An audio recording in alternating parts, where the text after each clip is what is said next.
ఈ రావటం మంచిదని కోరుకోవటమే. మరి ఏంటి వీళ్ళు జనవరి నుంచి పథకాలు అన్నారు, ఇప్పుడు వరకు కూడా ఎక్కడా కూడా నమోదు చేసిన ప్రక్రియ లేదు, తీసేసిన ప్రక్రియ అన్ని అమరావతిలో ఉంటాయి, మీకు కనబడతలో అన్ని అమరావతిలో ఉన్నాయి. అక్కడ కంపెనీ ఉందిగా, మొన్న వెళ్తే కంపెనీ ఉందిగా, కంపెనీ మీకు ఆనందం, ఆ కంపెనీలో చూసుకోవాలి మీరు అన్ని. ఇంకో విషయం ఏంటంటే జనం కళ్ళు తెరుచుకుంది ఏంటంటే ఈయన కూడా వైజాగ్ మాటలు మాట్లాడుతున్నారు, మళ్ళీ వైజాగ్ మాటలు మాట్లాడుతున్నారు. మెట్రో రైలు వైజాగ్ అంట, రెండోది చూసుకుంటేనే డెవలప్మెంట్ అక్కడేనంట.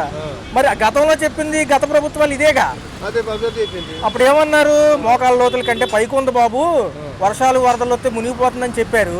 కాదు కాదు కాదు అన్నారు. సింగపూర్ తరహాలో పెద్ద కన్స్ట్రక్షన్స్ అసలు ఎక్కడ మునగమన్నారు.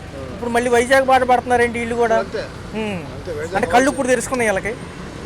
ఎప్పుడో తెలుసు వాళ్ళకి ఇప్పుడు తెలియదని కాదు.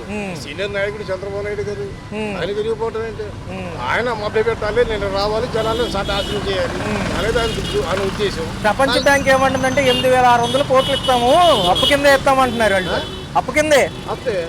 డబ్బు లేకుండా మన కూడా ఇస్తాడు. మరి మొన్న బీహారు శ్రీలంక అయిపోద్ది అన్నాడు ఈయన, బీహారు శ్రీలంక అయిపోద్ది అప్పులు చేస్తే అన్నారు.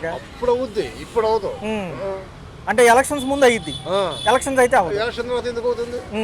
సామాజిక వర్గానికి న్యాయం చేయడం కోసం వచ్చాడు, న్యాయం చేసుకుంటారు. మరి పథకాలు ఆచూకీ లేదు, జనవరి వచ్చేసింది. అభివృద్ధి అంటే అదే, ఉన్నవాడికి న్యాయం చేయడం అభివృద్ధి, అభివృద్ధి చేస్తున్నాడు. మరి ఒక పక్క చూస్తే భూమి రిజిస్ట్రేషన్ ఛార్జీలు పెంచుతున్నాం, జనవరి నుంచి కొత్త పథకం అంటున్నారు. అన్ని కొత్త పథకాలే, అన్ని ఫ్రీ, అన్ని ఫ్రీలే. నీకు కనపడవు టీవీ అనే వాళ్ళకి, టీవీ 5 వాళ్ళకి ఈ చెత్త సన్యాసం కనపడతాయి, అందరూ కనపడవు. మరి ఇదేంటిది, రేషన్ బియ్యం ఏమో పట్టుకున్నారు, అది రేషన్ బియ్యం పట్టుకుంటేనేమో అధికారులు అన్నారు సీజ్ అయితే షిప్ చేయడానికి కుదరదు అన్నారు. ఏదైనా ఉంటే రేషన్ బియ్యం తీసుకెళ్ళమంటున్నారు కానీ షిప్ సీజ్ అవుతుంది అన్నారు. ఆయన సైలెంట్ అయిపోయాడు, మన్యం ప్రాంతాల్లో తిరుగుతున్నాడు ఆయన. ఓకే, అది అయిపోయింది. మార్గాలు ఎత్తుకుంటున్నారు, ఏదో మార్గం జరుగుతుంది, ఆ మార్గం పడిపోతున్నారు, దీన్ని మరిపించేద్దాం అనుకుంటున్నారు.